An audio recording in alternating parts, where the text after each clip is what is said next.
Aujourd'hui, le maire André Villeneuve livre un vibrant témoignage suite à la récente tempête qui a touché notamment Lanoraie.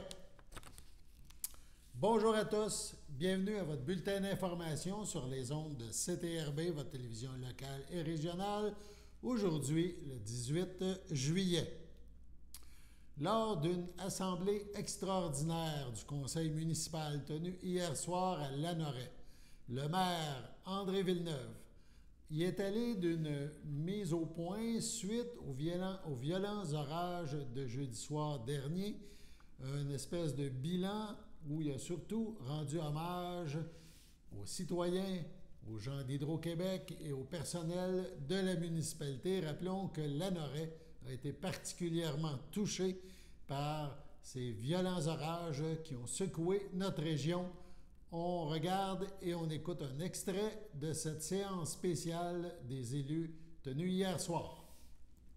Les derniers jours qui furent, à n'en point douter, très difficiles à la suite de la tempête qui a frappé Lanoraie, la municipalité de Lanoraie, évidemment, d'autres municipalités aussi. Avant toute chose, je tiens à souligner l'extraordinaire solidarité des Lanoroises et des Lanorois. D'ailleurs, les responsables d'Hydro-Québec m'ont eux-mêmes fait ce commentaire, à savoir, sans le travail concerté des citoyens, notamment pour libérer l'accès aux routes, nul doute que le temps pour rétablir le courant eût été plus long. J'ai d'ailleurs moi-même pu constater, et ce, immédiatement après le passage de la tempête, cette solidarité. Alors que je tentais, évidemment, de me frayer un chemin sur le rang Saint-François, eh bien, je me suis buté, ni plus ni moins, à des barrages dus aux arbres qui étaient tombés. Et j'ai un citoyen qui va sûrement se reconnaître, qui s'est offert de m'accompagner avec une scie mécanique et tout ce qu'il fallait. Donc, pour tenter de donner un coup de main, on est parti, si on peut dire, faire le tour de la municipalité. Donc, il m'a accompagné. Et ça n'a pas été long, on a fait 30 mètres, et puis il y avait des arbres déjà étendus au sol, ça ne passait vraiment pas.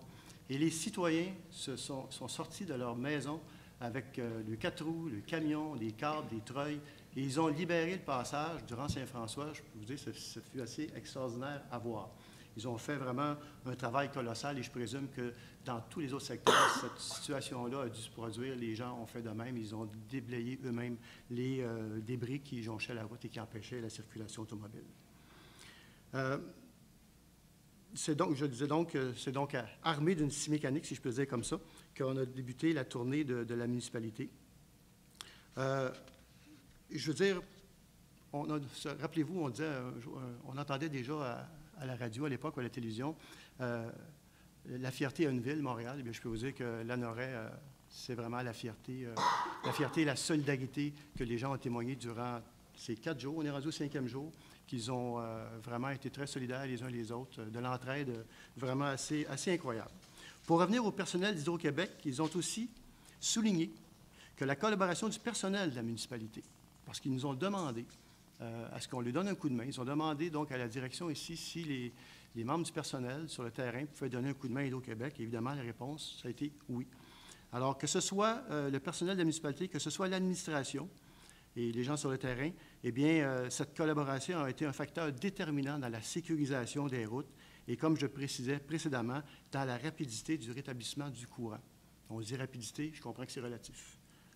12 heures, 72 heures, ce n'est pas la même chose, mais vu les circonstances, je pense qu'Hydro-Québec a fait un bon travail. Je tiens donc, au nom de toutes les Lanoroises et de tous les Lanorois, et au nom des membres du Conseil et moi-même, à vous dire toute notre reconnaissance, avec un immense merci pour votre dévouement. Bravo au personnel de la municipalité et encore une fois, bravo à cette belle solidarité de la population. Évidemment, je tiens aussi à souligner l'extraordinaire travail de tout le personnel d'Hydro-Québec. Sans trop me tromper, ils étaient plus de 50 avec près de 20 véhicules sur le territoire, du personnel venant d'aussi loin que Gatineau. Ils ont fait un travail colossal. Chapeau à toute l'équipe d'Hydro. Aussi, par la même occasion, je veux remercier le personnel du service incendie de la MRC. Merci aux pompiers qui sont toujours prêts à porter secours, et ce, souvent au péril de leur santé, voire de leur vie. Cette tempête qui a frappé notre municipalité jeudi en fin d'après-midi a mis à rude épreuve notre communauté, tant sur le plan physique, psychologique qu'émotionnel. Comme j'ai eu l'occasion ces derniers jours de rencontrer beaucoup d'entre vous, je vous réitère ce que je vous ai dit, à savoir, prenez soin de vous et surtout, n'hésitez pas en cas de besoin à demander de l'aide. Certains ont perdu des biens matériels et beaucoup ont perdu la nourriture de leur réfrigérateur et aussi de leur congélateur. Pour ceux qui sont dans cette situation, je vous invite, si ce n'est déjà fait, à contacter vos assurances. Donc, panne d'électricité touchant tout le territoire qui, pour certains secteurs, aura duré plus de 72 heures. Et là, je fais référence, entre autres, au rang du Cavreau.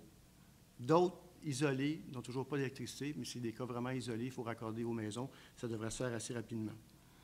Arbres déracinés, étêtés, voire pulvérisés, des segments importants du réseau de distribution d'Hydro-Québec effondrés sous le poids des arbres, routes impraticables, donc, dont, entre autres, la route 138 aux limites est du village.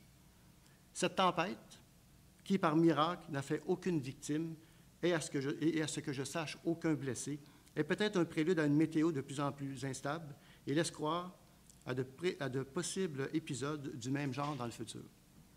Sans être alarmistes, soyons tout le moins réalistes. C'est pourquoi je propose que nous prenions le temps, tous ensemble, de réfléchir aux diverses actions que nous devrions prendre, que dis-je, que nous devrions prendre et non pas devrions, mais devons prendre, afin d'améliorer notre préparation face à ces phénomènes météo. Actuellement, le seul endroit lors de panne de courant où il y a une génératrice, c'est ici à l'Hôtel de Ville. Si la situation que nous venons de vivre avait perduré une semaine, voire plus, ou encore si c'était produit en hiver, est-ce que les installations actuelles auraient suffi? Poser la question, c'est un peu y répondre. Ce n'est là qu'un constat que moi je fais. Il y en a assurément d'autres à faire. Aussi, dans les prochains jours, nous allons, dans le cadre de la sécurité civile et le plan d'urgence qui y est rattaché, nous réunir afin de faire le post-mortem de cette situation. De plus, afin d'alimenter la réflexion, j'annonce qu'un formulaire sous forme de, non pas sondage, mais de suggestions que les citoyens pourraient apporter. Donc, il est en ligne présentement sur le site de la municipalité. Si vous allez sous l'onglet « Actualité », vous allez voir, il est juste à gauche. Donc, on parle de la tempête qui a passé à Lanoraie. Donc, il est en ligne sur le site de la municipalité. Vous pourrez ainsi y soumettre vos commentaires, vos suggestions et idées. Par exemple, qu'est-ce qui a bien été? Qu'est-ce que l'on devrait améliorer? Qu'est-ce que l'on devrait mettre en place qui permettrait de faire encore mieux? Parce que oui, on peut faire toujours mieux. Par la suite, nous ferons une synthèse des réponses et un rapport sera déposé au Conseil et sera public. Je termine en vous disant ceci. Nous avons tous, durant ces derniers jours, été mis à rude épreuve.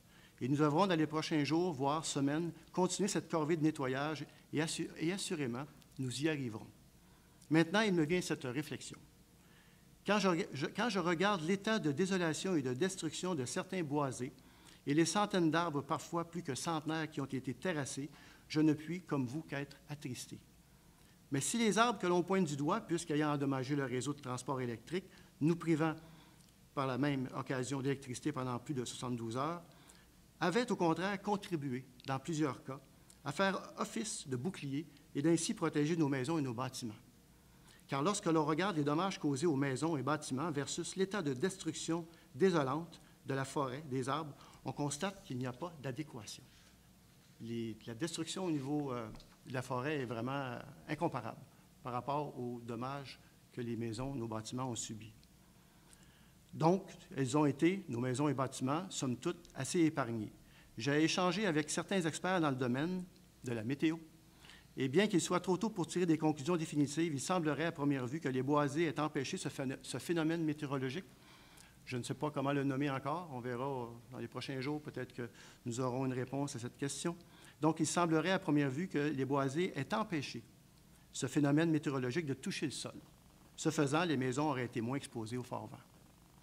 J'ose à peine imaginer ce qui serait advenu si ces mêmes arbres n'avaient pas été là. En fait, ils ont à leur façon joué un rôle de protecteur. Comme quoi, nous devons travailler avec la nature. Par ailleurs, est-ce que la nature ne vient pas de nous démontrer que si elle est capable de forces destructrices, eh bien, en même temps, si on lui prête toute l'attention et le respect qu'on lui doit, elle peut être un allié formidable. Maintenant que les routes sont sécuritaires, que les gens sont en sécurité, que le réseau électrique est rétabli sur l'ensemble du territoire, il reste pour certains citoyens, bien sûr, un travail de remise en état de leur propriété.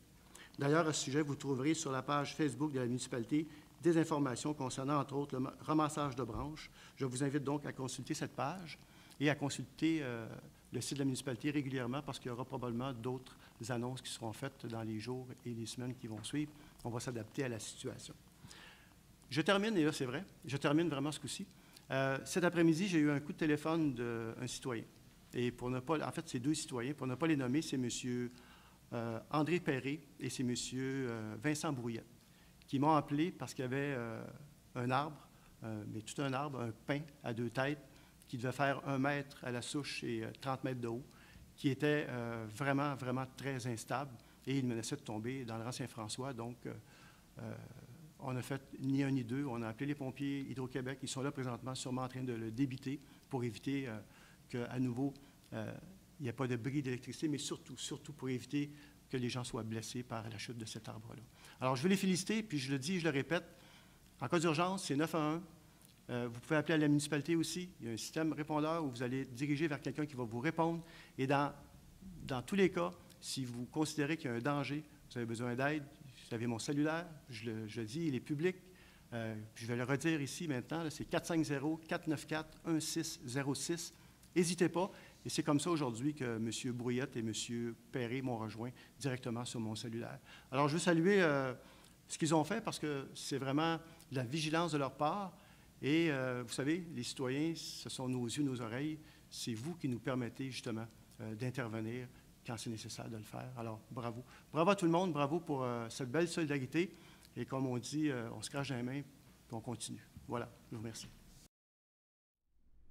La municipalité de Lanoraie informe aussi ses citoyens que suite aux événements météorologiques de jeudi dernier, il y aura une collecte de branches sur le territoire de Lanoraie ce mercredi 19 juillet, et une collecte résiduelle de matières résiduelles, donc de déchets supplémentaires, jeudi le 20 juillet. Pour que les branches soient collectées, certaines modalités doivent être respectées. Les branches doivent avoir un diamètre de 2 pouces maximum. Les branches doivent être placées en ballot et solidement attachées. Le ballot doit mesurer une longueur maximale de 5 pieds et avoir un diamètre maximal de 24 pouces. Le poids du ballot ne doit pas excéder 55 livres. Les ballots doivent être déposés en bordure de rue avant 7 heures le matin.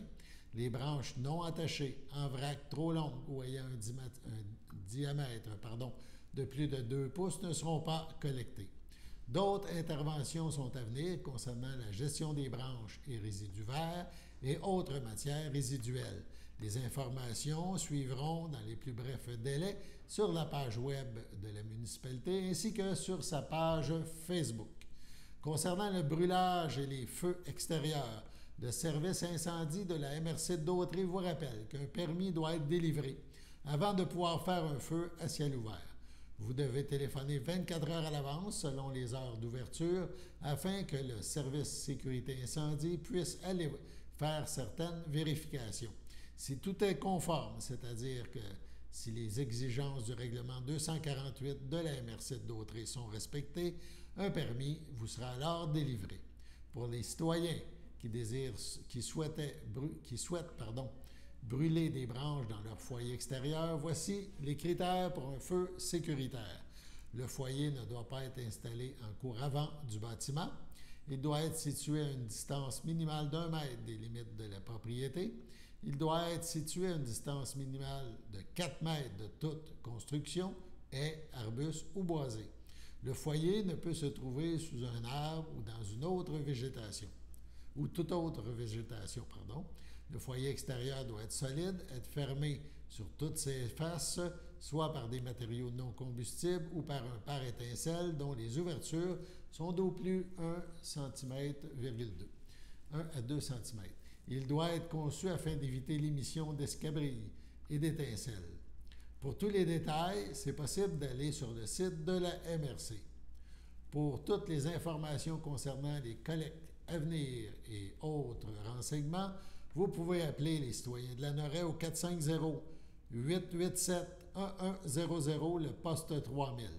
Pour toute question concernant le brûlage extérieur, communiquez avec le service sécurité incendie 450-836-7007, 450-836-7007, le poste 2550.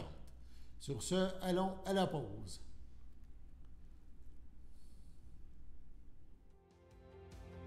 Mon nom est Annick Sténault, je suis intervenante père aidante à l'Envol depuis bientôt 9 ans. J'anime des ateliers de groupe, j'anime des ateliers rétablissement.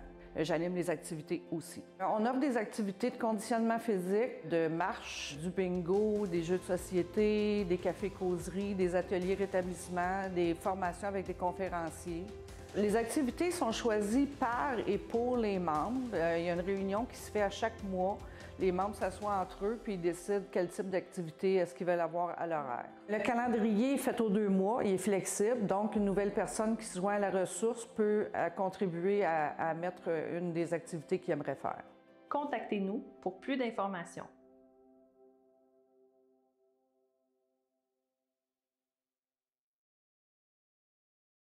Chers téléspectateurs, vous êtes cordialement invités le samedi matin dès 9h30 à notre bingo télédiffusé de nos studios de Berthierville. Depuis plusieurs années, nos adeptes de la télévision régionale se sont divisés un montant de 600 $, disponible chaque semaine lors de notre joute de bingo à CTRB. Un amical animateur et ses joyeux compères, dont un technicien et 2 bénévoles, partagent tour à tour cette émission dans le but de vous agrémenter durant 60 minutes. Un moment de plaisir qui pourrait s'avérer payant pour vous. Vous pouvez donc vous procurer les cartes de jeu chez les dépositaires participants et j'ai nommé à Berthierville, le dépanneur Formule 1 et le garage Pétroté sur la rue Gilles Villeneuve, le marché IGA Extra sur la rue Gabrielle Brissette, le marché Métro sur la rue Notre-Dame et la pharmacie Proxime sur la rue Frontenac. À Saint-Ignace-de-Loyola, le dépanneur Esso sur la rue de la Traverse et le marché Aldo sur le rang Saint-Michel. C'est donc un rendez-vous hebdomadaire chaque samedi matin dès 9h30 sur les ondes de CTRB, votre télévision régionale et communautaire, maintenant en haute définition. On vous attend donc en grand nombre et toute l'équipe vous souhaite bonne chance.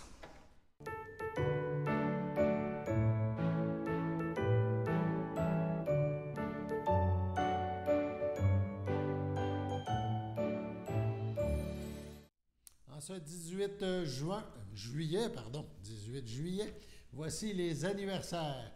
Donc, la FADOC de l'île du Pas souhaite bonne fête à Jacques Pagé, Rénald Caillé, Lise Lavallée et René Dumontier. Les filles d'Isabelle de Berthier souhaitent bonne fête à Marielle Sylvestre. C'est votre fête aujourd'hui, 18 juillet. Donc, toute l'équipe de CTRB se joint à moi et vous souhaite bonne fête. On poursuit dans le domaine culturel. L'artiste Rosie Valland se produira en spectacle à l'Ange Cornu, c'est à l'Assomption, demain soir. En entrevue accordée à CTRB, elle nous parle de son parcours et de son inspiration. On l'écoute. Je suis en compagnie de Rosie Valland qui va présenter un spectacle à l'Ange Cornu à l'Assomption. C'est vraiment une petite salle de spectacle avec resto et tout, mais je pense que c'est très sympathique. Bonjour, Rosie. Bonjour. Dans un premier temps, Rosie, on va tenter de te connaître un petit peu. Ça fait une dizaine d'années que tu es dans le domaine de la chanson, de la musique. C'est quoi qui t'a amené à vouloir t'exprimer par le biais de la chanson, d'être auteur-compositeur? Ça, c'est une grosse question, mais en fait, je pense que ça a jamais été un choix. Je pense que rapidement, écrire mes chansons, ça m'a aidé à me comprendre, puis ça m'a appelé, en fait. C'est le fait aussi d'être entrepreneur, de faire de faire mes chansons, de ne pas dépendre de personne. Il y avait là un métier qui m'a rapidement parlé, mais après ça, rapidement, quand je dis que c'était pas un choix, c'est que je suis comme tombée là-dedans, puis je me souviens de m'être dit, il va falloir que ça marche parce que j'aime trop ça, puis je sais pas rien faire d'autre, là, mais ce qui est pas vrai, mais dans les faits, c'est quand même ouais, je pense que c'est pas un métier que tu choisis. Ton choix d'écriture, c'est très personnel. On te découvre ou tu vas chercher aussi de l'inspiration par, je ne peux pas dire la nature, par les événements que tu vis. C'est où tu vas chercher cette inspiration-là? Je pense que ça part toujours de moi, mais plus que je vieillis, tu vois, là, Emmanuel, que je vais présenter en spectacle à l'Assomption, mais mon nouvel album, il tend un peu plus vers les autres. Je pense qu'il y a un regard bienveillant sur les autres, mais il reste que ça part tout le temps de comment je me sens, de mes émotions. Mais je pense que c'est ça que ça fait vieillir aussi. Là. On est comme moins dans nos bébites à nous, puis on a soudainement de l'espace pour comme tendre un regard sur les autres. Mais Mais il reste que j'ai été connue pour ça, d'être dans l'ultra intime, ultra vulnérable. Mais je pense que là, le stock est de plus en plus lumineux, de plus en plus, il tend vers l'autre. Justement, tu me parles, tant vers les autres. Le commentaire des autres, c'est important. Qu'est-ce que quand tu finis un spectacle, quand tu fais écouter tes compositions, tes tunes à personne d'autre avant de les présenter en public, est-ce que pour toi, ça a une influence ou tu dis non, moi, je tiens à regarder ce que je fais, puis je ne dirais pas advienne que pourra, mais je veux dire, je ne sais pas si tu comprends un petit peu, en voulant dire, oui, il y a des choses qui me ressemblent, qui ne me ressemblent pas, ou tu es très sensible justement à ça, qu'est-ce que les gens te disent? En fait, je suis très sensible. Il y a un beau paradoxe. Je pense que j'aime plaire, ça c'est sûr, mais après ça, j'ai quand même une bonne tête de cochon, puis je pense que j'aime faire ce qui me plaît aussi, mais c'est sûr que par réflexe, j'aime avoir un feedback. Puis tu vois, le dernier album que j'ai fait, est beaucoup plus facile d'écoute, beaucoup plus pop. Puis j'aime ça, j'aime ce côté-là où en spectacle, je sens que c'est plus facile, je sens que les gens, la clé est plus simple, les gens apprécient, même s'ils ne me connaissent pas, je sens qu'on peut avoir un dialogue. Puis ça, j'apprécie beaucoup. Fait que je pense que oui, de plus en plus, ce désir-là d'être comprise, puis que les gens aiment ça, parce que on fait quand même ce métier-là pour être aimé, il y a quelque chose de tout ça. Puis je pense que dans mon début de carrière, j'étais beaucoup plus champ gauche. Puis je l'ai en moi, ça, même la pop que je fais, elle reste travaillée, elle reste peaufinée. C'est pas. Il y a un désir de faire de l'art, là, mais il reste que. Il y a peut-être ce désir-là de tendre vers l'autre, puis puis même après les spectacles, d'aller voir les gens. Je faisais pas ça début vingtaine. C'est ça. Donc là, tu t'es vraiment plus ouvert. Justement, ta façon de composer, c'est que le texte, la musique, ou tu te réveilles en pleine nuit puis tu écris une ligne, tu penses à quelque chose, ou c'est-tu ardu ou pas ardu, autrement dit? C'est pas ardu, mais ce qui est ardu, c'est de le faire. Dans le sens que des fois, il faut juste que je m'assoie puis que je le fasse. Puis la vie étant que des fois, tu es dans 1000 affaires, tu fais des shows et tout. Mais après ça, ça part beaucoup de la musique, puis après ça, les textes. Mais ouais, il faut juste que je le fasse, puis je trouve que je le fais pas assez. Je m'assois pas assez pour le faire. Mais ouais, mais ça, c'est comme le syndrome de bien des artistes, là. C'est comme on a peur, en fait, même si au final, à chaque fois que je m'assois, il y a quelque chose qui sort. Habituellement, j'étais beaucoup dans des cycles, de faire, OK, là, les spectacles, tout ça, mais l'industrie change, puis les cycles se rapprochent de plus en plus. Là, il y a de moins en tu fais pas des tournées de 3 ans comme avant. Donc, j'essaie de. Là, c'est nouveau, là, justement, je suis déjà en train d'écrire d'autres choses, puis de me garder toujours un peu créative, mais je pense que j'aime ça aussi parce que j'avais tendance à écrire, puis après ça, pas écrire pendant 2 ans. Puis, il y a comme de quoi où le moteur, il fallait tout le temps le repartir. Donc, là, j'essaie de, justement, avant de te parler, j'étais en train d'écrire. Donc, fait que c'est ça. Fait que j'essaie de le plus le mettre dans ma vie de tous les jours. Puis est-ce que ça te permet justement, avec le spectacle que tu vas faire demain soir, d'en tester une, de voir, oui, ça pogne pas, ça correspond, on se permet toujours des fois de faire un peu, de sortir hors de notre album pour voir qu'est-ce que ça donne justement, pour avoir des impressions, quitte à la modifier, quitte à la faire après, là. Absolument. En fait, tu vois, l'autre fois au Franco, j'ai testé une nouvelle chanson parce que dans le spectacle, il y a un beau guitare-voix, un moment plus intime dans le show. Puis ça me permet justement des fois d'essayer des trucs. Puis là, tu vois, j'avais essayé une nouvelle chanson. Puis c'était la première fois que je faisais ça, de tester une chanson avant qu'elle soit complètement finie. Puis c'était intéressant, je me compare pas, c'est un autre médium, mais en humour, il y a quand même le principe du rodage. Puis en musique, on le fait pas beaucoup. C'est vrai que quand je présente une chanson habituellement infinie, je sais qu'elle va être sur l'album et quoi que ce soit, mais là, d'être en mesure de faire OK, ouais, il y a une réponse, les gens se mettent à chanter rapidement. C'est le fun, en fait. En tout cas, pour ça, ça a validé que la chanson a fonctionné. Donc, ouais, je vais même la faire à l'Assomption. Tu sais, j'ai un spectacle à Star qui se module assez bien. Là, tu vois, à l'Ange Cornu, on arrive en formule duo. C'est le fun d'avoir cette capacité-là à modeler un spectacle. Après ça, c'est le fun aussi de jouer devant sur des grosses salles, mais j'aime ce rapport-là intime. Puis comme je disais tantôt, mon stock est beaucoup plus facile d'approche. Je trouve qu'il se prête à plein de contexte, autant des premières parties. Il y a comme de quoi où j'ai moins l'impression de me battre, là, tu sais. Fait que c'est le fun de pouvoir juste rencontrer des gens. Puis ça, qu'il y en ait 20 ou 2000, tu sais, c'est la rencontre qui est importante, tu sais, parce que pour avoir déjà fait des shows devant des fois vraiment beaucoup de gens, mais tu sais, quand il n'y a pas de lien, c'est pas plus intéressant, là, tu sais. C'est ça, je te Fait que comprends. non, j'ai hâte de. Puis, tu sais, justement, comme je disais, dans le spectacle, il y a un bout, tu sais, guitare-voix. Fait que ce qui se prête vraiment mieux dans des contextes plus intimes. Tu sais, c'est le genre de choses que je fais pas en extérieur dans un festival, tu sais, parce qu'il n'y a pas de mur, parce qu'il n'y a pas d'ambiance, tu sais. Donc, non, c'est toujours le fun de vivre les deux. Donc, tu me parlais, tu viens de répondre un peu à ma question, mais à l'Ange Cornu, c'est en duo, c'est avec un claviériste, comment tu présentes, c'est ça? Avec une drummeuse, on joue. Ouais, ça va être vraiment cool. Ouais, ça risque de. Tu sais, en même temps, ça va.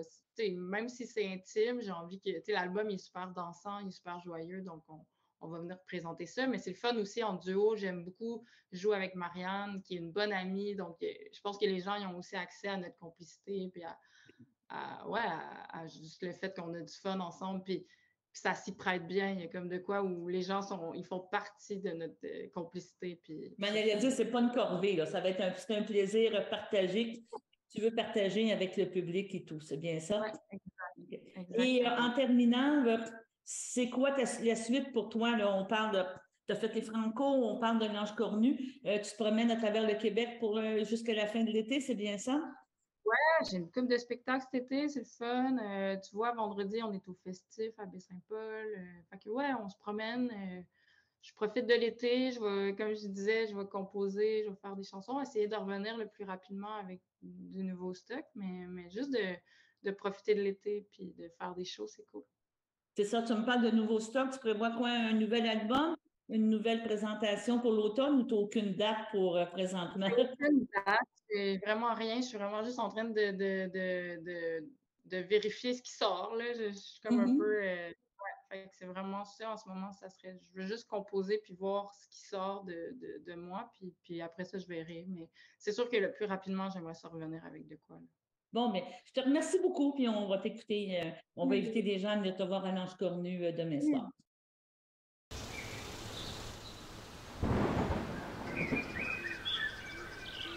Bonjour à votre météo avec Théo. Aujourd'hui, mardi après-midi, il y aura possibilité d'orage avec une température de 25 degrés, avec un ressenti de 33 et avec 1 mm de pluie. Mardi soir, il fera 22 avec possibilité d'orage avec un ressenti de 27 et avec 1 mm de pluie. Mardi nuit, il fera 18 avec des passages nuageux avec un ressenti de aussi 18. Mercredi matin, il fera 19 avec un ciel ensoleillé avec passage nuageux avec un ressenti de 20. Mercredi après-midi, il fera 26 avec un ciel ensoleillé et avec passage nuageux avec un ressenti de 30. Mercredi soir, il fera 22 avec un ciel ensoleillé avec passage nuageux et avec un ressenti de 25. Voilà, c'était tout pour aujourd'hui.